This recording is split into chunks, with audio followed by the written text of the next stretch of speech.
आज शनिवार का दिन है, जिस दिन अपन इस दरिद्रता से मिलने के लिए पीपल के पेड़ के नीचे आए हैं। हिंदू धर्म में ये दिन पीपल के वृक्ष के लिए पूजनीय होगा। जो भी शनिवार के दिन पीपल के वृक्ष की पूजन करेगा, दूध चढ़ाएगा या मिष्ठान का भोग लगाएगा, लक्ष्मी और नारायण उसके घर में प्रवेश कर जाएगा। लक्ष्मी और नारायण उसके घर में प्रवेश करेगा। इसलिए नियम बनाया। कौन से दिन का? शनिवार। लक्ष्मी जी बोली, नारायण आपने तो एक दिन का वार लिख दिया। शंकर जी ने 7 वार बनाए हैं, रविवार, सोमवार, मंगल, बुध, गुरु, शुक्र और शनि। ये शिव जी ने बनाए। अब एक दिन आपने अपना बना लिया, बाकी के दिन अगर कोई इस पीपल के वृक्ष के नीचे आएगा और यहां तो दरिद्रता बैठी है, तो उसका क्या होगा? भगवान नारायण बोले, सुन दरिद्रता, तेरे से एक विनती है, अगर कोई भी मनुष्य इस पीपल के पेड़ के नीचे अगर 7 दिन में आता है और उसके हाथ में अगर कोई सामग्री होती है तो तू उसके घर में प्रवेश नहीं करेगी। नियम है पीपल के वृक्ष का, या तो पानी का लोटा लेकर जाओ, कुंकू का चोपड़ा लेकर जाओ, शक्कर लेकर जाओ, या पेड़ के नीचे चींटी को डालने के लिए आटा ले जाओ, पर खाली हाथ पीपल के वृक्ष के नीचे कभी मत जाओ, कभी नहीं जाओ। खाली हाथ जाओगे तो दरिद्रता तुम्हारे घर में प्रवेश करेगी। दरिद्रता उठकर खड़ी होकर बोली, नारायण तुमने अपनी मनमानी करी है, एक दिन मुझे भी मेरा चाहिए। भगवान ने कहा, बोल कौन सा दिन चाहिए? दरिद्रता कहती है, रविवार के दिन इस पीपल के वृक्ष के नीचे मैं दिन भर नृत्य करूं, इसमें रहूं, और जो यहां आए रविवार को मैं उसके घर में प्रवेश करूं। भगवान ने कहा, ठीक है। दरिद्रता, रविवार का दिन एक ऐसा दिन रहेगा जिस दिन तू इस पीपल के वृक्ष के नीचे नृत्य करेगी, और जो आएगा इस पीपल के वृक्ष के नीचे तो उसके साथ प्रवेश करेगी। मैंने तुझे वर दिया। इसलिए हमारे यहाँ केवल पीपल का वृक्ष अगर दीवार में भी लग जाता है ना, किसी की फैक्ट्री की दीवार में, किसी के घर की दीवार में पीपल का वृक्ष अगर लग जाता है, पीपल का पौधा लग जाता है, उसको कितना भी तोड़ लो वो वापिस लग जाएगा। फिर तोड़ोगे फिर लग जाएगा। अगर पीपल के पौधे को तोड़ना है तो केवल रविवार का दिन एक नींबू, एक मिर्ची और बमूल का कांटा, ये 3 चीजें रखने के बाद में आधे घंटे बाद रविवार के दिन पीपल के पेड़ को उखाड़ कर फेंक दो। दूसरी बार कभी पीपल दीवार में लगता ही नहीं, कभी नहीं लग सकता। केवल एक रविवार का, केवल एक संडे, इतवार का। घर में दीवारों पर अगर पीपल लग भी गया है, इसलिए पीपल के वृक्ष को उखाड़ने का, अगर घर में पीपल लगा हुआ है या पीपल का पौधा हमारे घर में लग गया, उसको उतारना, निकालना, लगाना, तो पीपल के वृक्ष को अगर निकाला जाता है तो रविवार के दिन, और अगर पीपल के वृक्ष को कहीं लगाया जाता है तो सोमवार के दिन या मंगलवार के दिन, बुधवार के दिन, इन दिनों में लगा सकते पीपल के वृक्ष कहीं लगाना। शनिवार का दिन एक ऐसा दिन होता है जिस दिन पीपल के वृक्ष को कहीं जाकर लगाया नहीं जाता, क्योंकि शनिवार के दिन पीपल के वृक्ष के नीचे लक्ष्मी रहती है। हम अपने हाथों से अगर पीपल का वृक्ष किसी दूसरी जगह पर शनिवार को रोपित करते हैं तो हमारे घर की लक्ष्मी अपने घर से छिन्न होकर चली जाती है। इसलिए शनिवार के दिन पीपल लगाया नहीं जाता, किसी के घर जाकर उसको वापस पलटा नहीं जाता। लग गया उसको डाल। प्रभु मेरी धर्म पत्नी को कहाँ रखूं आप बताओ? वो तो जहां यज्ञ होता है, अनुष्ठान होता है, दान होता है, पुण्य होता है, सत्कर्म होता है, वहां जाने को तैयार नहीं। अब करूं क्या? भगवान ने बोला, एक काम करो। दुर्वासा जी बोले, जिसके यहां रात्रि में बर्तन झूठे पड़े रहते हो, उसके घर में इस दरिद्रता को लेकर तुम प्रवेश कर जाना। जिसके यहां रात्रि में बर्तन झूठे पड़े हो वहां लेकर प्रवेश कर जाओ। दूसरी जगह दुर्वासा जी बोले, जो स्त्री घर में दोपहर के समय पर सो रही हो उसके घर में इसको लेकर प्रवेश कर जाइए। जो स्त्री दोपहर के समय में घर पर सो रही हो, इस दरिद्रता को लेकर प्रवेश कर जाइए। तीसरा, जिसके यहां पर दरवाजे पर कांटे वाले पौधे लगे हों उस घर में इस दरिद्रता को लेकर प्रवेश कर जाइए। दरिद्रता, कितनी सुंदर बात कही है। दाता और विधाता, कौन कौन? दाता और विधाता। लक्ष्मी और दरिद्रता के सगे भाई हैं। कौन कौन? दाता और विधाता। दाता को फिटकरी प्रिय है, विधाता को नमक प्रिय है। ये दोनों हमेशा लक्ष्मी को और दरिद्रता को दोनों को समझाते थे, दोनों में प्रेम बढ़ाते थे।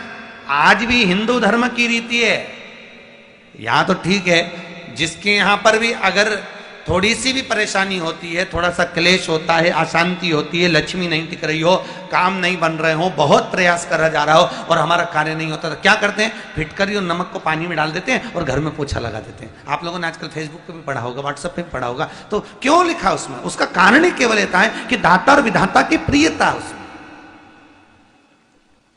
माता ख्याति के जो 4 बच्चे हुए, इसमें जो 2 लड़के हैं, दाता और विधाता, उसकी प्रियता उसकी पूर्णता उस। अब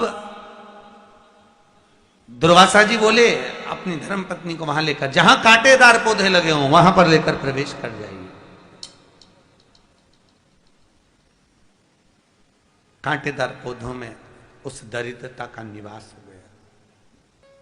कितना विचित्र कथा यहां वर्णन करी है। श्रीमद् भागवत के अंतर्गत जो वर्णन किया कि मृत्यु निश्चित है। और शनि महाराज का भी पांव टूट गया था। टूटा था कि नहीं टूटा था? जो अपनी माता संध्या को लात मारी थी, शनि महाराज ने लात मारी तो पांव टूट गया। शनि महाराज की आंख में आंसू। देवर्षि नारद के पास है, नारद जी मेरा पांव टूट गया, मैंने अपनी मां को लात मारी। नारद जी बोले तू तो द्रोषी है, तूने अपनी माता को लात क्यों मारी? कुछ करिए। कोई देवता नहीं अपनाया। तब भगवान नारद जी ने कहा शंकर जी के शिवलिंग की स्थापना कर, उसकी पूजन कर। जहां काशी विश्वनाथ के मंदिर आप लोग जाते हो, जिस विश्वनाथ का दर्शन करते हो, ये काशी का विश्वनाथ का प्राण प्रतिष्ठा शनि महाराज ने करी थी। शनि महाराज के हाथ का शिवलिंग है और शिवलिंग की स्थापना कर कर शनि महाराज ने भगवान शंकर से मांगा। शिवजी प्रकट हुए, मांगो शनि तुमको क्या चाहिए? शनि महाराज ने कहा मेरा पांव टूट गया, आप कृपा करिए। भगवान शंकर ने कहा शनि तूने मेरा भजन करा है, जा तेरा पांव तो जुड़ेगा पर पांव में थोड़ी लचकता तेरी बनी रही। दुनिया के लोगों को शनि लगता है और शनि को शंकर लगता है। दुनिया के लोगों को शनि लगता है, शनि को शंकर। इसलिए आज भी नियम है कि काशी विश्वनाथ का नाम लेकर एक काजल की डिब्बी को लीजिए। अगर किसी को शनि लग गया हो, कोई प्रॉपर्टी का काम कर रहे हो, कोई व्यापार करते हो और व्यापार नहीं चल रहा, बहुत अड़चने आ रही है, कोई ना कोई परेशानी पे परेशानी आ रही है, एक काजल की डिब्बी लो, काजल की डिब्बी लो, काशी विश्वनाथ का नाम लो और 21 बार उतारो और उतार कर किसी पेड़ के नीचे तक खड्डा खोद कर उसको दबा दीजिए। आपका काम यूं सफलता की ओर बढ़ना चालू हो जाएगा। शनि की कुदृष्टि समाप्त, 7.5 ढैया समाप्त, परेशानी नहीं। भगवान शंकर पर विश्वास रखकर एक एक पल, एक एक घड़ी, एक एक समय, एक एक नक्षत्र का शिव महापुराण में वर्णन है।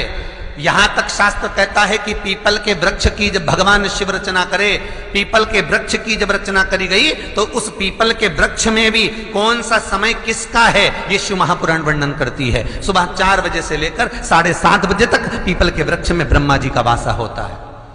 7:30 बजे से लेकर 10:30 पौने 11 बजे तक पीपल के वृक्ष में भगवान विष्णु का वासा होता है।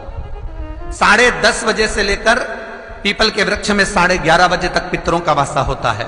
11:30 बजे से लेकर 12:30 बजे तक पीपल के वृक्ष में आहूतों का वासा होता है। 12:30 बजे से लेकर शाम को 4 बजे तक पीपल के वृक्ष में वासुकों का वासा होता है। 4 बजे से लेकर शाम को 7:30 बजे तक पीपल के वृक्ष में शंकर का वासा होता है। 7:30 बजे से लेकर 9:30 बजे तक पीपल के वृक्ष में कुबेर का वासा होता है। 9:30 बजे से लेकर फिर कुबेर के वृक्ष में अन्य देवों का वासा चालू हो जाता है। इसलिए हमारा हिंदू धर्म कहता है, हमारे शास्त्र कहते हैं कि पीपल के वृक्ष को जब पूजा जाता है, पीपल के वृक्ष की जब पूजन करी जाती है तो सुबह 10:30, 11, ज्यादा से ज्यादा 11:30, ज्यादा से ज्यादा 12, उसके पहले पीपल के वृक्ष की पूजन कर लेना चाहिए। क्यों? क्योंकि 11:30 बजे से लेकर 12:30 बजे तक पीपल के वृक्ष में पितरों का वासा रहता है, आहूतों का वासा रहता है, फिर वासुकों का वासा आता है। पितृ किसको कहते हैं? महाराज जो पूरी उम्र लेकर चले गए और उनके भीतर अभिलाषाएं बहुत थी, मैं ये भी करना चाहता हूं, मैं ये भी करना चाहता हूं, वो पितृ हो जाते हैं। आहूत किसको कहते हैं? जिस माता के गर्भ में बच्चा जन्म ले और मर जाए, या 6 महीने का गर्भ धारण करने के बाद अवर्षण हो जाए, जीव पड़ने के बाद 6 महीने के बाद अगर बच्चा गर्भ में भी शांत हो जाता है, कुंवारी अवस्था में शांत हो जाता है, जिसका विवाह नहीं हुआ ऐसा बच्चा जब शांत हो जाता है, अधोगति में कोई मर जाता है, सुसाइड कर कर एक्सीडेंट में किसी भी रूप में मर जाता है, तो वो आहूत कहलाता है। और बहुत ध्यान देना साहब, शिव महापुराण की कथा कहती है पितरों को भाग मिलता है, इसलिए पितृ तृप्त रहते हैं।